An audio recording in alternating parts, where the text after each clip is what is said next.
решението на управителния съвет на Организацията за обединените българи, с което удостоява академик Кондрашкин Николай Григорьевич с най-високото звание на организацията, заслужил деятел на Организацията на обединените българи.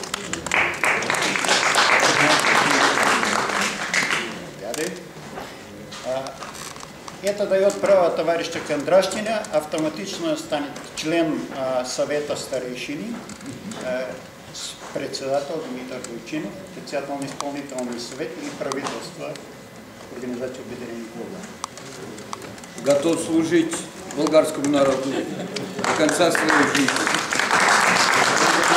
Спасибо за доверие. Организацията на българите, тъй като той е зает, малко ще отида до него, награждава също нашия добър приятел Игнатьев Николай Геннадьевич.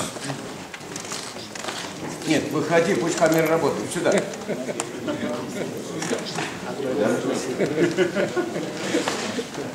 Давай.